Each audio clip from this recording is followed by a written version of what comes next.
Hi guys! Today I'm going to be doing the reader profile tag. I was tagged in this by Charlene over at Coffee in the Book, so thank you Charlene for the tag. I know you tagged me ages ago and it's been a while, but I'm finally getting around to doing it, so yay, better late than never. So the first question is, what makes a good book? I had to think about this one for a while, but what I finally came up with is good characters, engaging plot, no objectionable content, witty dialogue, and not overly flowery prose. Because obviously we all love good characters and engaging plot. I'm probably more of a plot-driven reader than a character-driven reader. I'm not confident on that, but I think I am. Obviously no objectionable content. We'll talk about that in a second. And witty dialogue, obviously I'm thinking like Austen-esque dialogue. So that's not a necessity, the witty dialogue.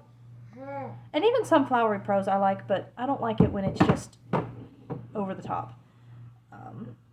I think the term is purple prose. I don't like that, but I like it. I kind of like it when it's straightforward. But then I also do like Tolkien. So, you know.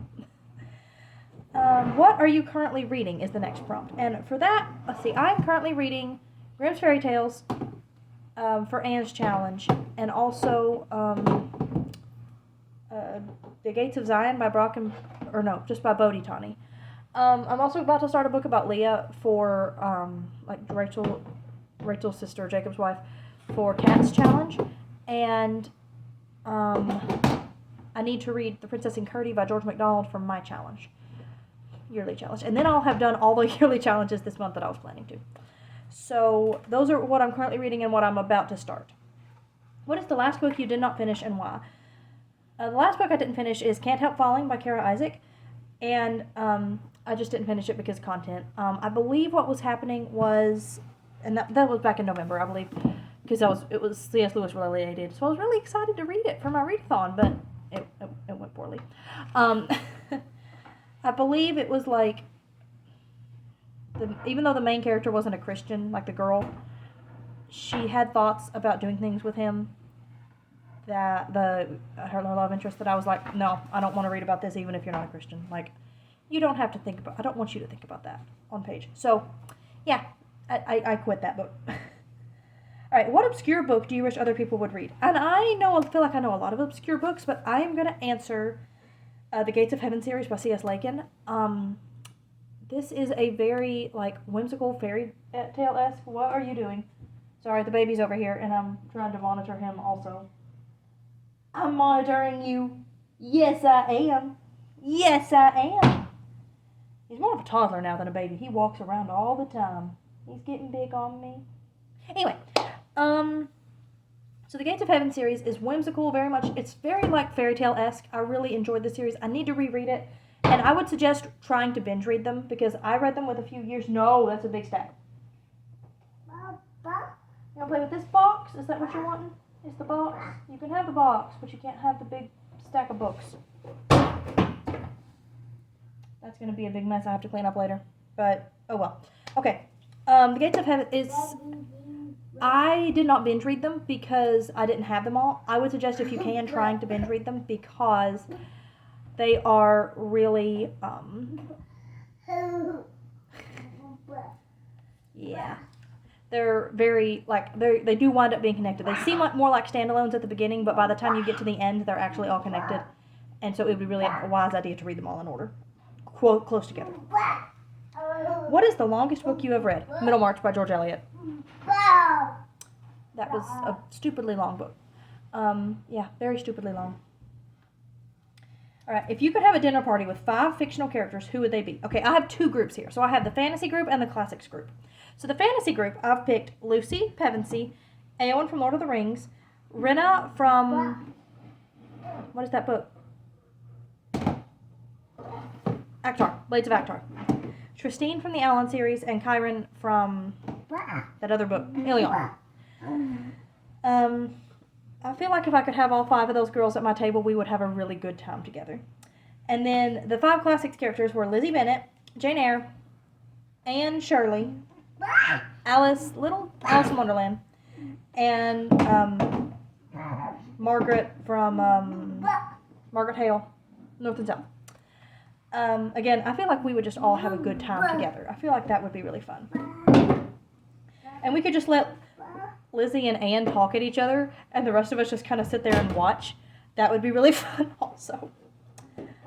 List 5 books that you would want to have with you if you were stranded on a deserted island. So obviously, I'm not going to include the Bible. Presumably, we'll just assume I have a Bible, and that doesn't count these 5 books. That's not counted as one of the 5 books. Yeah. We're also talking a lot, so you may hear some of that babbling. Alright, so I picked Narnia, obviously, like a Narnia bind-up, a Lord of the Rings bind-up, because both of those I love so much, and I think I could read them a bunch of times straight together. Bless you, baby! So Narnia, Lord of the Rings, Wives and Daughters by Elizabeth Gaskell, because it is fat. Jane Eyre by Charlotte Bronte, because it is fat. And, ooh, no.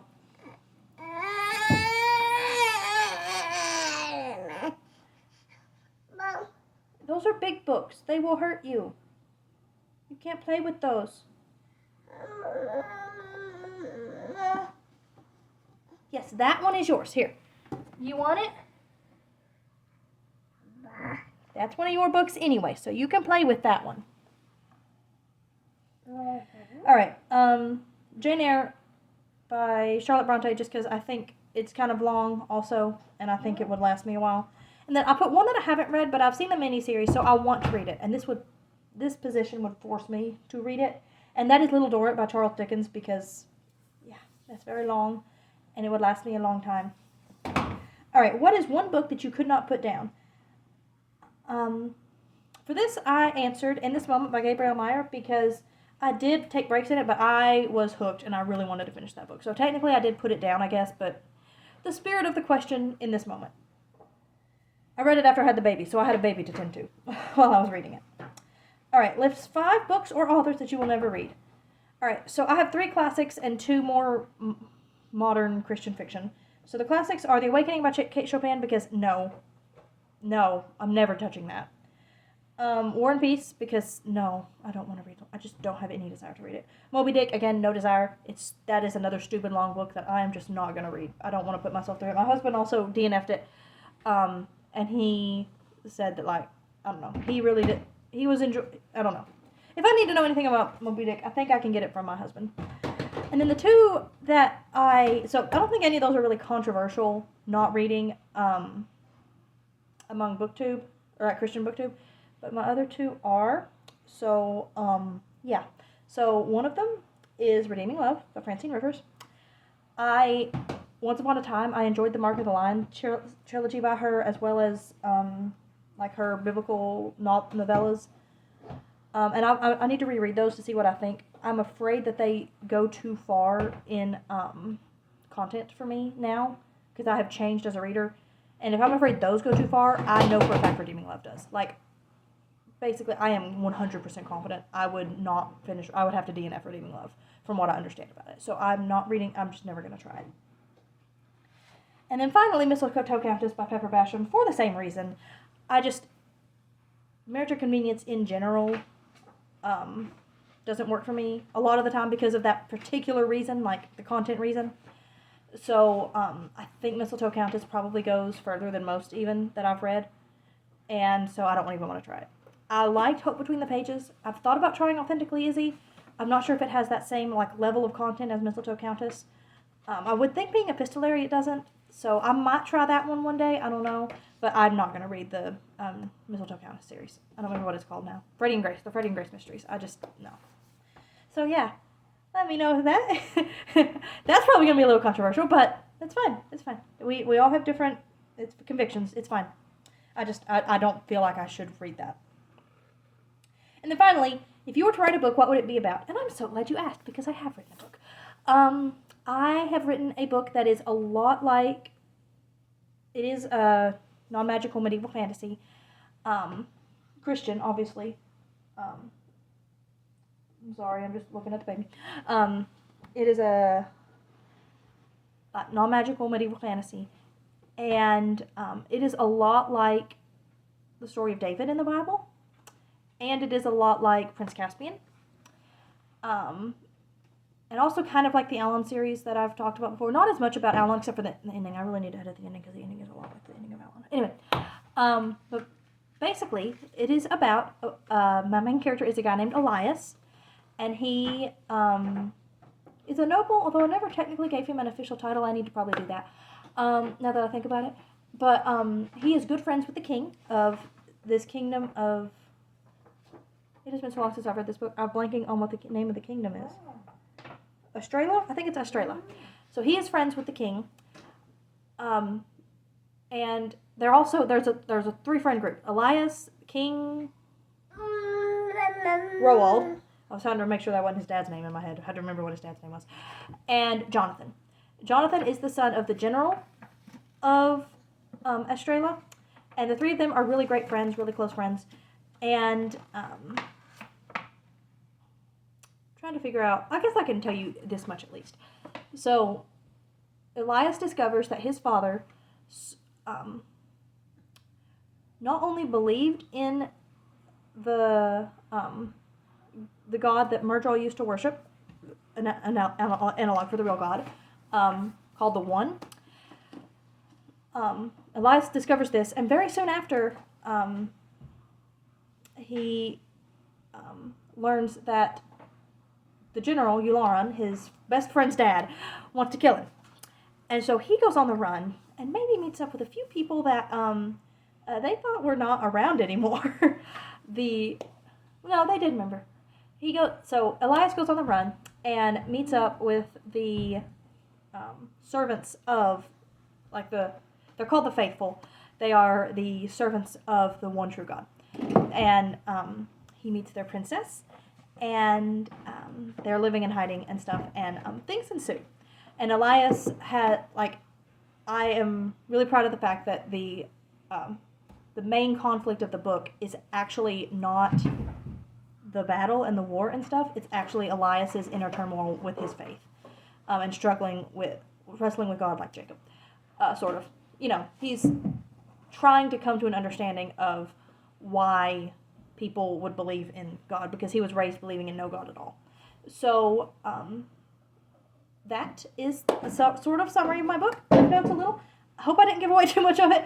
I don't think I did. It's not published or anything. I am still working on that. I need to... there is an editor I know. I probably need to reach out to her again, because it's been a while since we've talked. She was too busy last time we talked, so I need to reach out to her again and see if she has time now. But anyway, that is the book that I have written. I have many other ideas for other books as well that are generally the same idea. I do have some other ones, like, I have some actually contemporary that I want to write, which is really weird for me, because y'all know I don't even like to read contemporary, but apparently I want to write it. One of them... Okay, so a couple of them are about pastors, or pastors' kids, but also pastors, because, as y'all know, that is my hobby horse around here. Narnia and pastors is apparently what I feel like I should be known for on Booktube. Yeah, it is, sweet boy. Oh my goodness. You're so cute. And then the other others that I want to write that are contemporary, they're related to Jane Austen. And I don't want to say too much more than that, but I really want to write. I've started one of them a little bit. What are you doing over here, baby? But anyway, all right, I probably need to go take care of my baby. So, and that is the end of that question, or the tag. I'm going to tag Old American Spirit, and I will tag Courtney over at Courtney Reads a Lot. And let's see, do I want to tag anybody else? I'll tag Sarah over at Sarah's Tangled Tales and Reese over at The Writing Songbird, because I especially want to hear them answer that, or talk about that last question. Because I think, is Sarah a writer? Sarah, you're a writer, right? If you're not, I'm sorry, but I feel like I think you're a writer. Anyway, okay, I'm going to wrap up because the baby is getting into the mess that he made earlier, and I need to clean that up before it gets an even bigger mess. So, thank y'all for watching. Please like and subscribe. Let me know what 5 people you'd want to have at a dinner party, and what 5 books you'd take to a deserted island. And so leave a comment down below with that. Please like and subscribe, and I will see y'all next time. Bye.